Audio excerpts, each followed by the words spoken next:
Breaking news जनमत के दर्शकों के लिए। दिल्ली धमाके में एक और गिरफ्तारी हुई है। जासिर बिलाल वानी उर्फ दानिश एनआईए के हत्थे चढ़ा है। श्रीनगर से एनआईए ने दानिश को धर दबोचा है। जम्मू कश्मीर के अनंतनाग का रहने वाला है ये दानिश रॉकेट बनाने की कोशिश कर रहा था। एनआईए हमलावर उमर का ये एक और करीबी सहयोगी माना जा रहा है जिसे एनआईए ने गिरफ्तार किया है। जासिर दरअसल तकनीकी मदद देता था। ड्रोन बम और इम्प्रोवाइज्ड डिवाइस बनाने में जासिर महारत उसने हासिल कर रखी थी। बड़ी और अहम जानकारी इस वक्त आपकी टीवी स्क्रीन पर है, जहां दिल्ली ब्लास्ट से जुड़े हुए एक और आतंकी को धर दबोचा किया है। जासिर बिलाल उर्फ दानिश, जासिर बिलाल वानी इसका पूरा नाम है, जिसे दानिश भी कहा जाता है। जासिर बिलाल वानी उर्फ दानिश एनआईए के हत्थे चढ़ा है। श्रीनगर से एनआईए ने इसे धर दबोचा है। जम्मू कश्मीर के अनंतनाग का रहने वाला यह बताया जा रहा है। दानिश रॉकेट बनाने की कोशिश कर रहा था। हमलावर उमर का एक और करीबी सहयोगी है जिसे एनआईए ने गिरफ्तार किया है। जासिर उर्फ दानिश तकनीकी मदद पहुंचाया करता था।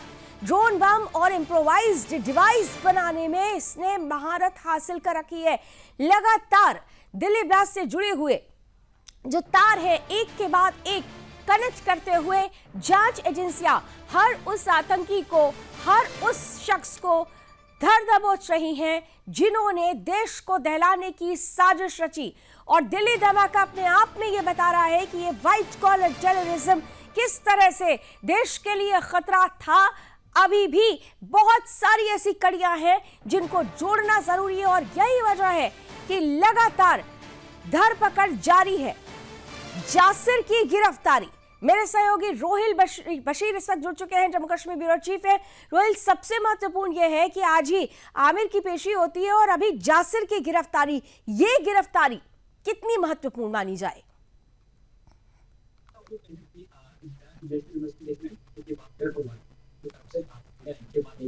सबसे पहले जो पहली गिरफ्तारी थी इस मामले को जो तारीख है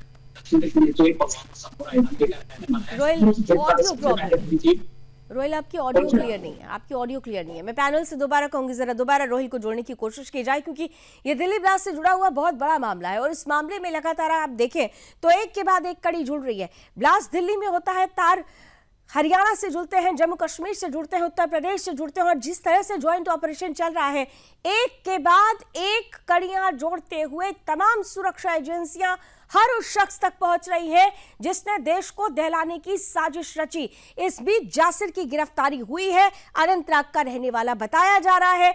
बॉम्ब बनाने में ये महारत इसे हासिल है। इम्प्रोवाइज्ड बॉम्ब कैसे बनाया जाए इसे लेकर इसकी गिरफ्तारी हुई है, क्योंकि ये रॉकेट बनाने की कोशिश कर रहा था।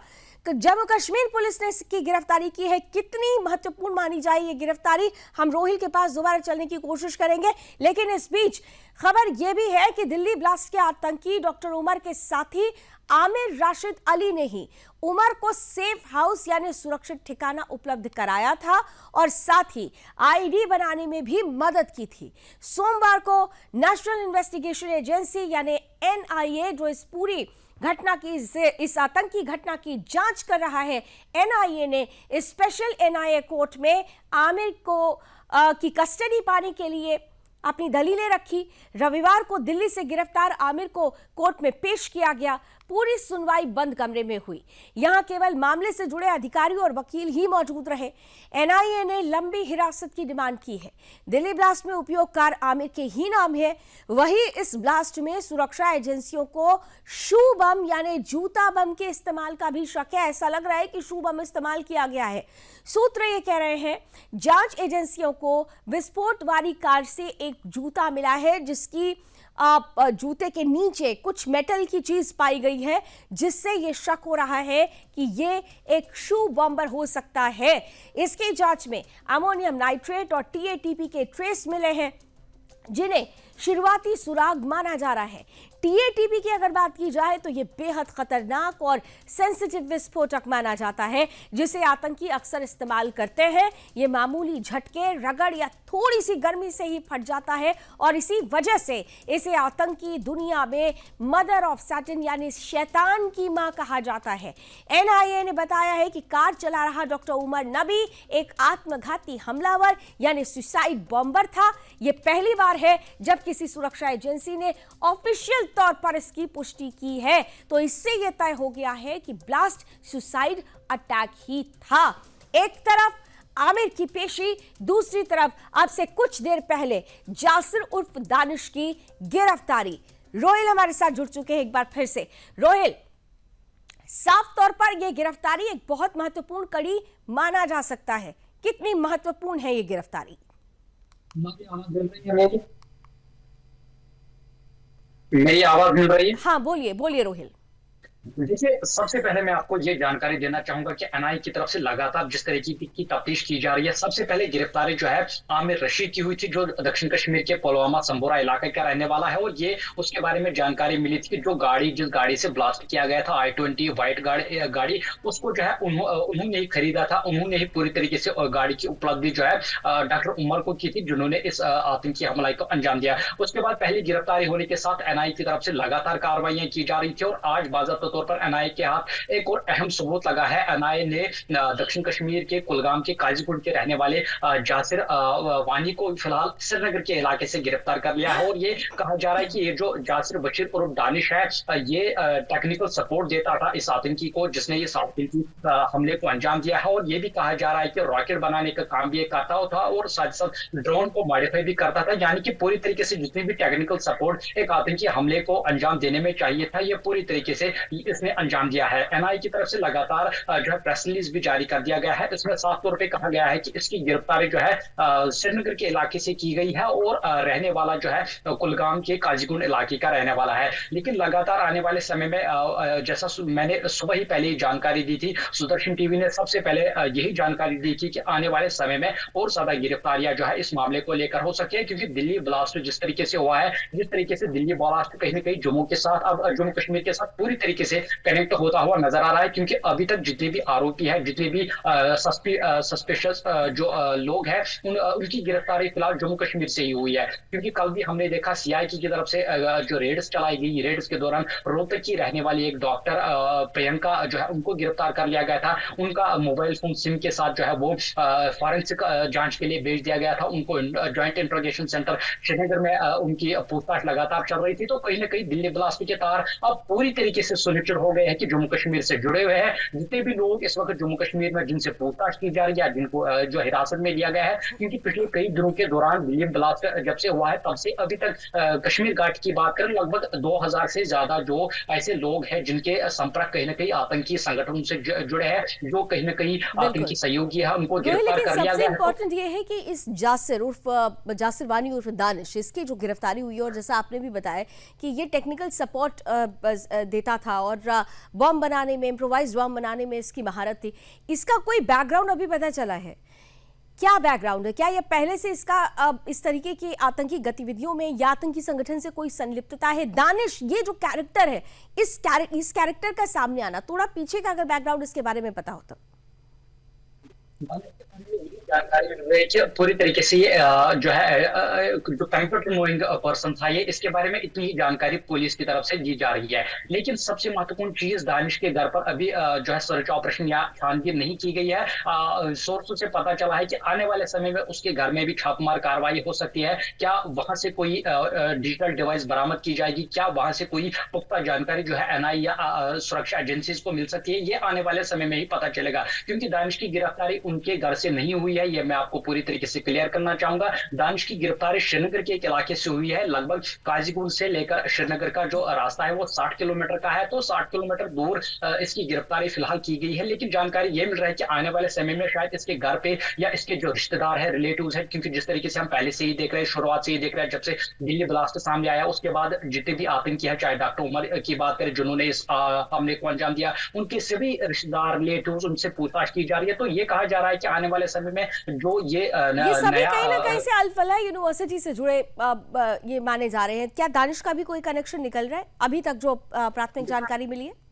देखिए, अभी तक इस तरीके की कोई जानकारी नहीं मिल रही है कि क्या इसके कनेक्शन जो है अल फलाह यूनिवर्सिटी से जुड़े हुए हैं, क्योंकि मैंने पहले ही कहा है कि अभी तक इन्वेस्टिगेशन लगातार की जा रही है और टेक्निकल एविडेंस कहीं ना कहीं एक महत्वपूर्ण चीज, एक आतंकी हमले में टेक्निकल एविडेंस एक इम्पोर्टेंट तौर पे काम करता है। तो इस वजह से शायद हो सकता है कि इनके घर में छापेमार कार्रवाई होगी, इनके रिलेटिव्स के वहां छापेमार कार्रवाई होगी, तो शायद हो सकता है कि वहां से कोई एक नई लिंक जो है वो एस्टैब्लिश हो सके। ये आने वाले समय में ही पता चलेगा, लेकिन अल फलाह यूनिवर्सिटी से अभी तक जो है इसके कोई कनेक्शंस नहीं मिल पा रहे हैं। लेकिन आने वाले समय में स्थिति साफ हो जाएगी, क्योंकि टेक्निकल सपोर्ट जो है वो पूरी तरीके से ये उस आतंकी हमले में इसने टेक्निकल सपोर्ट की है डॉक्टर उमर की। तो ये शायद हो सकता है कि आने वाले समय में कोई ना कोई बड़ी उपलब्धि जो है एनआईए के हाथ लग बिल्कुल, सकती है। और क्योंकि जांच लगातार जारी है, रोहित दो बातें बहुत जल्दी से बता दीजिए। एक तो ये क्लियर हो चुका है कि ये एक फिदाइन हमला था, उमर एक का सुसाइड बॉम्बर था, लेकिन आज शू बॉम्ब की भी जो एक थेरी सामने आई है और टीएटीपी का नाम आ रहा है, जिसे शैतान की मां भी कहा जाता है क्योंकि वो जरा से गर्मी से ही फट जाता है। ये सारी जो चीजें थी, क्या उसमें दानिश का भी सपोर्ट था? क्या टीएटीपी और जो अमोनियम नाइट्रेट का मिक्सचर बनाया गया, टेक्निकल जो सपोर्ट आप कह रहे हैं, जो बॉम्ब बनाने की सिचुएशन, उसमें भी क्या दानिश का हाथ हो सकता है? और शू बॉम्ब की ये थ्योरी क्या कहती है?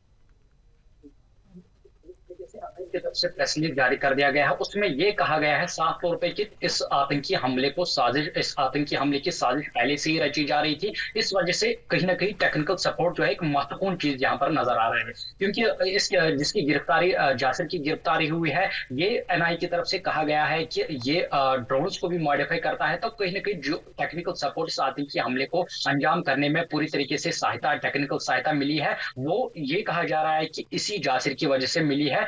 इस वजह से इतना बहुत बड़ा जोरदार धमाका दिल्ली ब्लास्ट में हुआ, इतनी सारी कैजुअलिटी वहां पर हुई है। तो दूसरी जानिब से लगातार ये कहा जा रहा है कि जो जासिर है उसके अगर बैकग्राउंड की बात करें तो अभी तक ऐसी कोई जो टेररिस्ट लिंक है वो नहीं मिली है, लेकिन ये कहा जा रहा है कि पूरी तरीके से हमले को अंजाम देने में इसका अहम रोल रहा है। हमलों को अंजाम देने में एक अहम रोल, और ये भी हो सकता है क्योंकि अल फलाह यूनिवर्सिटी में इंजीनियरिंग की पढ़ाई भी होती है, तो कहीं ऐसा ना हो कि इसका लिंक जब जांच हो तो अल फलाह यूनिवर्सिटी से निकले। Thank you so much Rohail, हमारे साथ इस पूरी खबर पर विस्तार से जानकारी देने के लिए। तो एक के बाद एक जांच एजेंसियों के हत्थे लगातार वो आतंकी चढ़ रहे हैं जिन्होंने दिल्ली ब्लास्ट को अंजाम दिया। अब दानिश की गिरफ्तारी भी बहुत महत्वपूर्ण कड़ी मानी जा रही है। 10 नवंबर को दिल्ली धमाके में 15 लोगों की मौत हुई थी, 24 से ज्यादा लोग घायल हुए। सूत्र कह रहे हैं कि अब सुरक्षा एजेंसियां उमर के पूरे मूवमेंट को रिक्रिएट करने की तैयारी में है। इसके लिए ब्लास्ट से पहले आतंकी का पूरा रूट मैप तैयार करेगी। इसमें वो ब्लास्ट से पहले कब और कहां गया था, इसे शामिल किया जाएगा। रूट मैप को 50 से ज्यादा सीसीटीवी कैमरों में कैद हुई i20 कार के फुटेज के आधार पर क्रिएट किया जाएगा। इसके जरिए यह पता लगाया जाएगा कि फरीदाबाद से दिल्ली पहुंचने तक क्या कोई व्यक्ति उससे मिला, उसका पीछा किया, उसकी मदद की। सूत्र यह भी कह रहे हैं कि उमर ने एनसीआर में कितने घंटे बिताए, यह समझने के लिए सभी बिंदुओं को जोड़ना बेहद जरूरी है, और वही चल रहा है। वही उसी कड़ी में बिंदुओं को जोड़ा जा रहा है। धमाके वाली जगह के पास मलबे से पुलिस को 9mm की 3 गोलियां मिली हैं, जिनमें से 2 जिंदा कारतूस है। ये जो तस्वीर आप देख रहे हैं, आपको याद होगा कि जिस दिन धमाका हुआ था, सुदर्शन न्यूज ने सबसे पहले आपके सामने उस कारतूस की तस्वीर रखी थी, और हमने ही अकेले ये सवाल उठाया था कि धमाके वाली जगह पर ये कारतूस क्या कर रहा है। एक सूत्र ने रविवार को बताया कि मौके से कोई हथियार नहीं मिला, जली हुई कार के पास सिर्फ गोलियां फिर कैसे पहुंची, इसकी जांच की जा रही है। ये गोलियां सिर्फ विशेष सुरक्षा यूनिट्स या परमिशन मिलने वाले लोग ही अपने पास रखते हैं, ये सवाल भी हमने सबसे पहले आपके सामने रखा था। और सुदर्शन ने जिस तरह से पड़ताल की, धीरे धीरे सुरक्षा एजेंसियों की जांच भी उसी पड़ताल की तरफ जा रही है। इस गोली का मिलना भी, इस कारतूस का मिलना भी उसी दिशा में जाती हुई एक कड़ी है। आम नागरिकों को इसे रखने की अनुमति नहीं होती है। सूत्र ये कह रहे हैं कि मौके पर तैनात सुरक्षा कर्मियों कर्मियों से भी उनके हथियारों की जांच करने को कहा गया, लेकिन कोई भी कारतूस अभी तक मिसिंग नहीं है, गायब नहीं मिला था। दिल्ली ब्लास्ट मामले में सुरक्षा एजेंसियों ने पूरे दिल्ली एनसीआर में जांच तेज कर दी है। फरीदाबाद पुलिस ने सोमवार को शहर में किराए पर रहने वाले कश्मीरी छात्रों और अन्य किराएदारों से पूछताछ की। अब तक 2000 से अधिक लोगों से पूछताछ की जा चुकी है। पुलिस का कहना है कि यह कार्रवाई किसी भी संभावित लिंक को तलाशने और व्हाइट कॉलर टेरर मॉड्यूल की पड़ताल के लिए की जा रही है। दिल्ली पुलिस ने फरीदाबाद टेरर मॉडल और फर्जी दस्तावेजों से जुड़े मामलों की जांच के तहत अल्पला यूनिवर्सिटी के चेयरमैन जावेद अहमद सिद्दीकी को 2 बार समन भेजा है।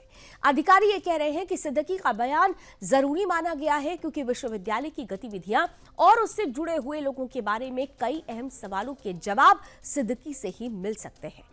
क्राइम ब्रांच पहले ही हरियाणा स्थित इस यूनिवर्सिटी के खिलाफ धोखाधड़ी और फर्जीवाड़े के 2 केस दर्ज कर चुकी है। ये कार्रवाई यूजीसी और एनएएसी द्वारा शनिवार को उठाए गए गंभीर सवालों के बाद की गई। दोनों संस्थानों ने यूनिवर्सिटी के मान्यता से जुड़े दस्तावेजों में बड़ी अनियमितताएं पाई और अपनी रिपोर्ट कानून लागू करने वाले एजेंसियों को सौंपी है। अधिकारियों के अनुसार जांच का एक हिस्सा हाल ही में लालकोट के पास हुए कार ब्लास्ट से भी जुड़ रहा है। कुछ संदिग्धों के यूनिवर्सिटी से संबंध सामने आने के बाद पुलिस प्रशासनिक रिकॉर्ड, वित्तीय लेन देन और अनुमति है उनकी भी जांच कर रही है। लालकोट कार ब्लास्ट की जांच में सुरक्षा एजेंसियों को बड़ा सुराग मिला है। गिरफ्तार और आरोपियों से पूछताछ में पता चला है कि जैश-ए-मोहम्मद का एक white collar module operation D6 नाम से बड़े फिदाइन हमले की तैयारी कर रहा था। यह हमला 6 दिसंबर को कार बम से करना था। एजेंसियों ने यह कोड नेम तब डिकोड किया जब फरीदाबाद और जम्मू कश्मीर से पकड़े गए संदिग्धों से पूछताछ आगे बढ़ी। जांच में सामने आया कि डॉक्टर शाहिद और रेड फोर्ट के बाहर मारे गए आतंकी उमर उन नबी इस पूरे प्लान के मुख्य साजिशकर्ता थे। लालकोट के पास हुए जोरदार कार धमाके में डॉक्टर उमर नबी के करीब 30 से 40 किलोग्राम विस्फोटक का इस्तेमाल किया गया था। अभी तक की जांच में पुलिस वरिष्ठ अधिकारी इस बात की आशंका जता रहे हैं। वहीं अभी तक की जांच में यह भी साफ हो गया है कि धमाके में अमोनियम नाइट्रेट का इस्तेमाल हुआ है। पुलिस सूत्र ये बता रहे हैं कि आतंकी ने विस्फोट को और खतरनाक बनाने के लिए अमोनियम नाइट्रेट के अलावा दूसरे पदार्थों का भी इस्तेमाल किया होगा, जिसमें TATP का नाम भी आ रहा है। इससे धमाका काफी जोरदार हुआ और उसकी गूंज काफी दूर तक सुनाई थी। टीमें अब भी ये जांच कर रही हैं कि धमाके में अमोनियम नाइट्रेट के साथ साथ किन किन केमिकल का इस्तेमाल हुआ। वरिष्ठ पुलिस अधिकारी ये बता रहे हैं कि विस्फोटक कार की पिछली सीट पर रखा हुआ था, जिससे कार पूरी तरह खत्म हो गई। कार का बस बोनट बचा था। सूत्रों का कहना है कि पूरी योजना के तहत डॉक्टर उमर ने सुनहरी बाग पार्किंग में कार खड़ी करने के बाद विस्फोटक को वहां तैयार किया। धमाके के बाद टीम ने करीब 500 से 600 मीटर के दायरे में I-20 कार के टुकड़े बरामद किए। उनकी फॉरेंसिक जांच इस बात का पता लगा रही है कि किस तरह के विस्फोटक से कार के इतने छोटे छोटे टुकड़े हुए। यानी कुल मिलाकर NIA की जांच जारी है। जॉइंट जो ऑपरेशन है, जम्मू कश्मीर पुलिस भी लगातार एक्टिव है। जांच एजेंसियां हर उस कड़ी को टटोल रही हैं, हर उस पन्ने की तफ्तीश हो रही है जो इस धमाके से तारों को जोड़ती है, जो एक बड़े मॉड्यूल का पर्दाफाश कर रही है। हालांकि दिल्ली में जो धमाका हुआ 15 लोगों की मौत जरूर हुई, लेकिन सबसे बड़ी बात यह है कि समय रहते सुरक्षा एजेंसियों ने जिस तरीके से इस पूरे नेटवर्क को क्रैक किया है, वो ये बताता है कि सुरक्षा एजेंसियां सतर्क थीं और यही वजह है कि कुछ और बड़ा होने से पहले ही इस पूरे मॉड्यूल को क्रैक डाउन कर लिया गया।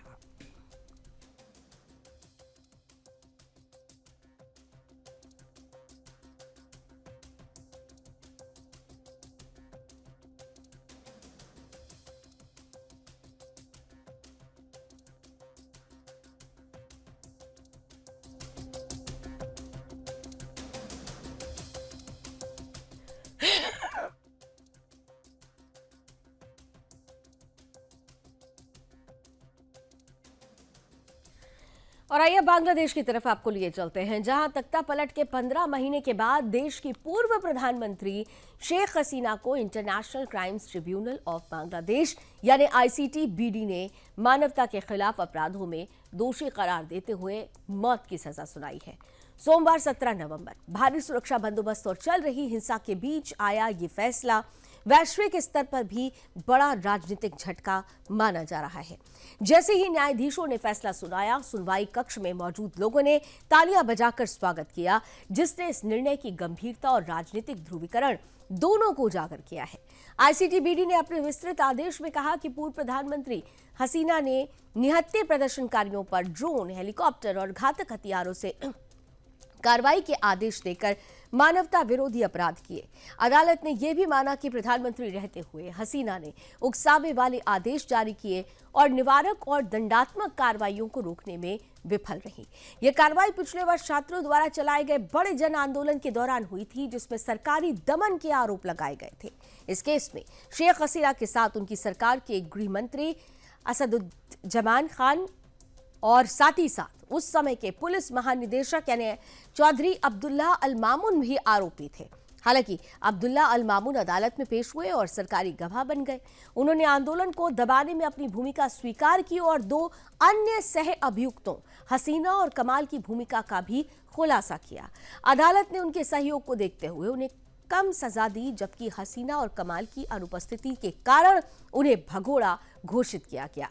न्यायाधिकरण ने कहा कि आईजीपी के अपराधों में भी मृत्युदंड संभव था, लेकिन चूंकि उन्होंने पूरे घटनाक्रम का खुलासा किया और गवाह के रूप में मदद की, इसलिए उन्हें राहत दी गई।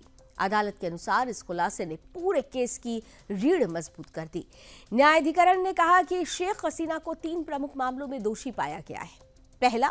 पहला मामला हत्या का प्रयास, यातना और अन्य अमानवीय कार्य है। दूसरा मामला प्रदर्शनकारियों को साफ करने का आदेश देना, सुरक्षा बलों को निहत्थे छात्रों पर गोली चलाने की अनुमति देना और तीसरा मामला भड़काऊ बयान देना, ड्रोन और हेलीकॉप्टर से हमले का आदेश, घातक हथियारों के प्रयोग का निर्देश। बाकी मामलों में 3 आरोपियों पर ढाका और आसपास के इलाकों में 6 निहत्थे प्रदर्शनकारियों की गोली मारकर हत्या का आरोप शामिल है। इन घटनाओं ने पूरे बांग्लादेश में भारी जनाक्रोश पैदा किया था और सरकार के खिलाफ बड़े पैमाने पर आंदोलन भड़क उठा था। आईसीटीबीडी की 3 सदस्यीय पीठ ने इस केस की 28 कार्य दिवस है 28 दिन तक सुनवाई की। 23 अक्टूबर को सुनवाई पूरी हुई, जिसमें 54 गवाहों ने अदालत के सामने बयान दिया। मामले की गंभीरता को देखते हुए फैसले का राष्ट्रीय टेलीविजन पर लाइव प्रसारण किया गया।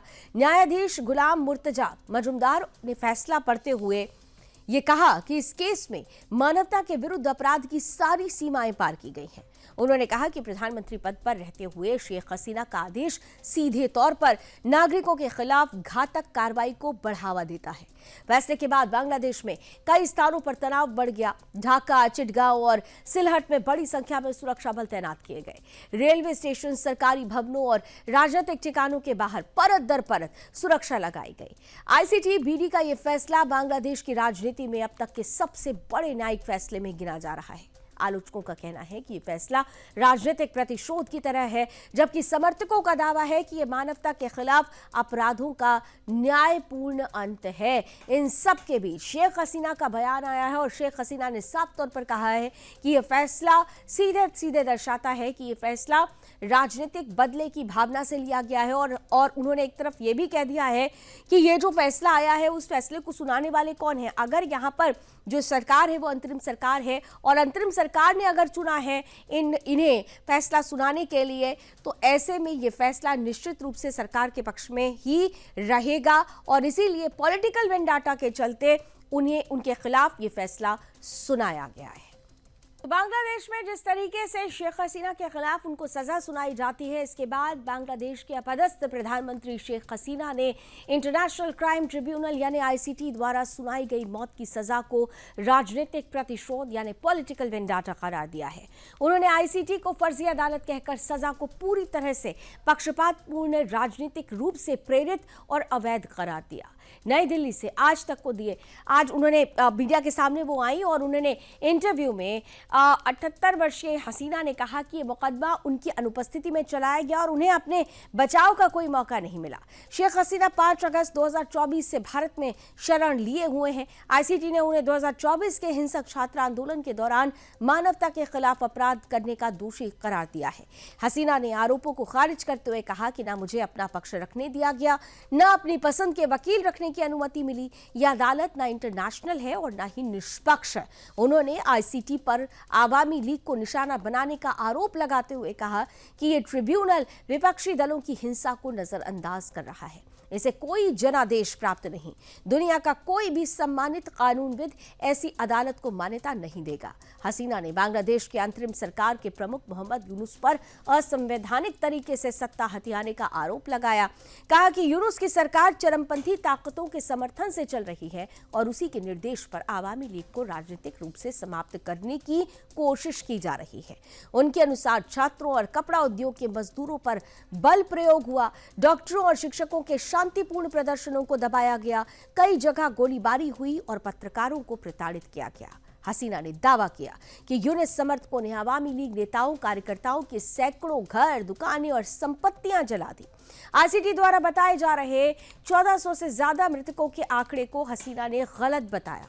उनके अनुसार बांग्लादेश के स्वास्थ्य मंत्रालय ने अब तक सिर्फ 614 परिवारों को बलिदानी का दर्जा देकर सहायता राशि दी है। उन्होंने आरोप लगाया कि अभियोजन पक्ष ने गवाहों पर दबाव बनाकर बयान दर्ज करवाए, जबकि निष्पक्ष जांच से आईसीटी बच रही है। शेख हसीना ने आगे कहा कि वो किसी तटस्थ अंतर्राष्ट्रीय न्यायालय में अपने खिलाफ लगे आरोपों का सामना करने को तैयार है, जहां सबूतों की ईमानदार जांच हो सके। उन्होंने आरोप लगाया कि यूनुस सरकार इंटरनेशनल क्रिमिनल कोर्ट यानी आईसीसी में ये केस जाने नहीं दे रही, क्योंकि उन्हें भी पता है कि वहां वो बरी हो जाएंगी।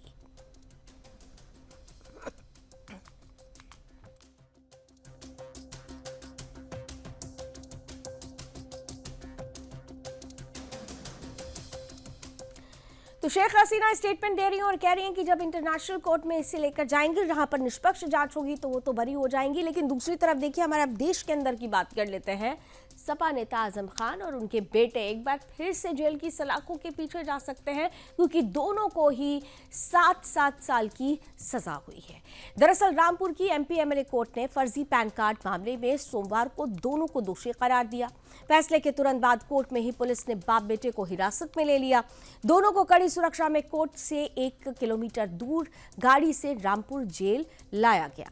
कोर्ट ने दोनों पर 50-50 हजार का जुर्माना भी लगाया। आजम पुलिस की बोलेरो से जेल के बाहर उतरे तो एक हाथ में चश्मे का केस, 2 पैकेट बिस्किट थे। फिर अब्दुल्ला गाड़ी से उतरे, उसके हाथ खाली थे।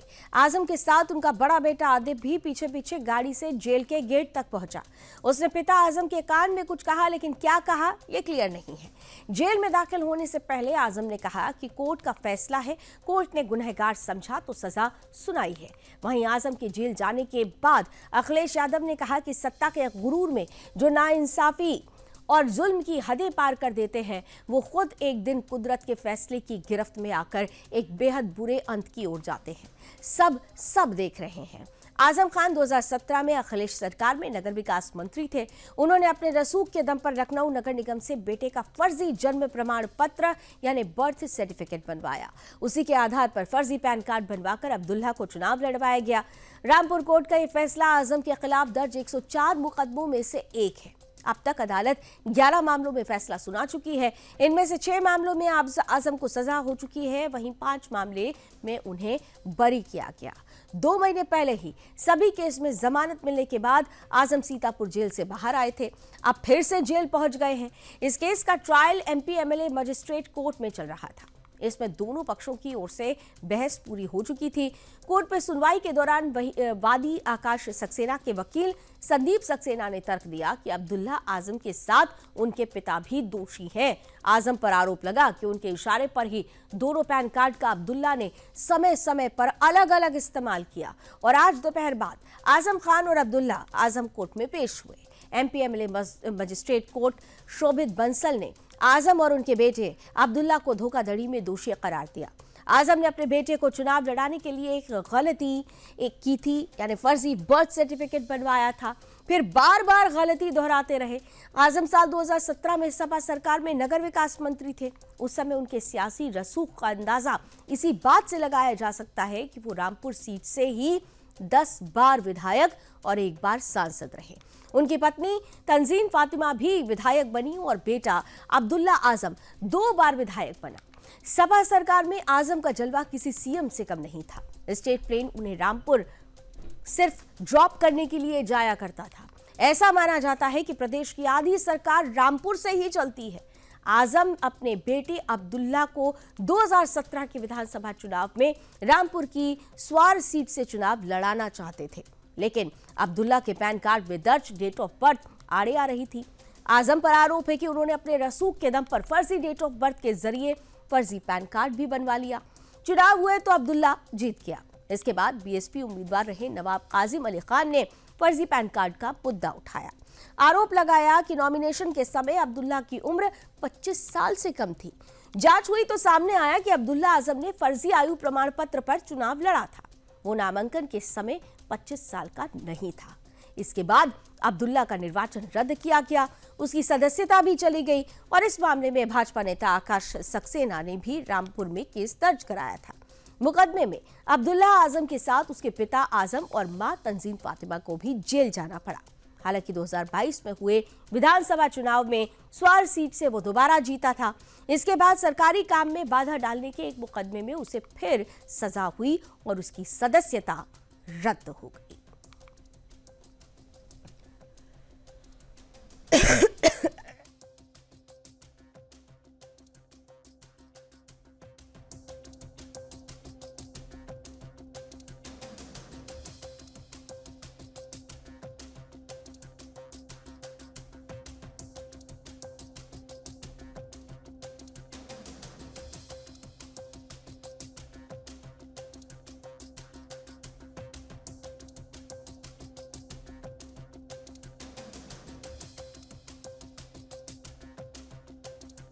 तो आजम और अब्दुल्ला दोनों की मुसीबतें बढ़ रही और कहते भी हैं बोया पेड़ बबूल का तो आम कहां से खाए। यही हालत आजम और अब्दुल्ला के साथ होती हुई नजर आ रही है। आगे बढ़ते हैं, अरुणाचल प्रदेश की बात कर लेते हैं, जहां के डिप्टी सीएम चोना मेन ने 1962 के भारत चीन युद्ध के ऐतिहासिक बैटल ऑफ वॉलोंग की 63वीं वर्षगांठ पर आयोजित समारोह में हिस्सा लिया। उन्होंने इसे भारत के सैन्य इतिहास का एक अद्वितीय वीर अध्याय बताते हुए बलिदानियों को श्रद्धांजलि अर्पित की। वर्ष 1962 में भारतीय सेना के 800 जवानों ने किबिथू, नमती और ट्राई जंक्शन के खतरनाक और दुर्गम क्षेत्रों में 4000 से अधिक चीनी सैनिकों का 27 दिनों तक सामना किया था। अत्यंत कठिन परिस्थितियों के बावजूद भारतीय सैनिकों ने अप्रतिम साहस दिखाया था। चोनामेन ने 388 बलिदानियों को नमन किया और कहा कि उनकी वीरता आज भी देश का हौसला बढ़ाती है। डिप्टी सीएम ने स्थानीय समुदाय की भूमिका को भी याद किया, जिन्होंने युद्ध के दौरान सेना का पूरा सहयोग किया था। उन्होंने इसे एकता और राष्ट्रीय समरसता की मिसाल बताया। इस वर्ष का समारोह अब तक का सबसे बड़ा समारोह रहा, जिसमें वॉलोंग हाफ मैराथन, ट्रैक्स और एक्सपीडिशन शामिल रहे। आर्मी, मोनपा, ताई, खामटी और गटका टीमों की सांस्कृतिक प्रस्तुतियां भी इस कार्यक्रम में खास तौर से देखने को मिली और वॉलोंग के गौरवशाली इतिहास को इस सांस्कृतिक कार्यक्रम ने जीवंत कर दिया। अपने दौरे में चोनामेन ने 12 कुन्नुन किबिथू सर्कल में हाई फ्लैग पोस्ट का उद्घाटन किया और अपग्रेडेड टूरिज्म इंफ्रास्ट्रक्चर का लोकार्पण भी किया। इससे बॉर्डर टूरिज्म और स्थानीय कनेक्टिविटी मजबूत होगी। उन्होंने 8500 फीट ऊंचाई पर स्थित हेलमेट टॉप पर मेमोरियल पर भी जाकर श्रद्धांजलि अर्पित की। डिप्टी सीएम ने 16 बिहार बी कंपनी के सैनिकों से मुलाकात भी की। उन्होंने बैटल ऑफ वॉलोंग के दिग्गज honorary captain retired colonel Singh और major general retired Narpat Singh Rajpurohit से भी भेंट की, जो पूर्व सैनिक कल्याण के लिए लगातार सक्रिय रहे हैं।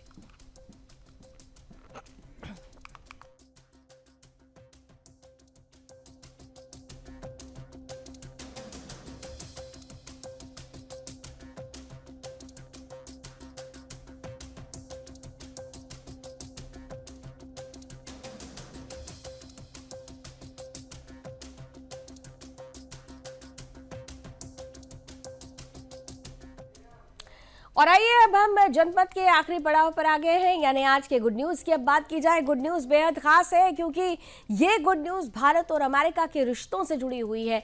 टैरिफ विवाद के बीच भारत और अमेरिका ने ऊर्जा क्षेत्र में पहली बार बड़ी एलपीजी डील साइन की है। इस समझौते के तहत भारत एक साल यानी 2026 के लिए 2.2 million ton MTPA LPG America से खरीदेगा। ये वॉल्यूम भारत की सालाना जरूरत का करीब 10% है। ये डील भारत की 3 सरकारी तेल कंपनियों आईओसी, बीपीसीएल और एचपीसीएल ने अमेरिकी सप्लायर्स चेवरॉन, फिलिप्स 66 और टोटल एनर्जीज ट्रेडिंग के साथ मिलकर फाइनल की है। पेट्रोलियम मंत्री हरदीप सिंह पुरी ने इसे हिस्टोरिक फर्स्ट बताया है क्योंकि ये यूएस से भारत के लिए पहला स्ट्रक्चर्ड एलपीजी कॉन्ट्रैक्ट है। डील ऐसे समय में हुई है जब अमेरिकी राष्ट्रपति डोनाल्ड ट्रंप ने रूस से तेल खरीदने के चलते भारत पर 50% टैरिफ लगाया है, जिसमें 25% रेसिप्रोकल और 25% रूस से तेल खरीद पर पेनल्टी शामिल है। साथ ही अमेरिका इस समय भारत से ट्रेड सरप्लस की स्थिति पर भी दबाव बना रहा है। ऐसे में भारत एनर्जी इंपोर्ट बढ़ाकर ट्रेड बैलेंसिंग और बड़े ट्रेड अग्रीमेंट की दिशा में कदम बढ़ा रहा है।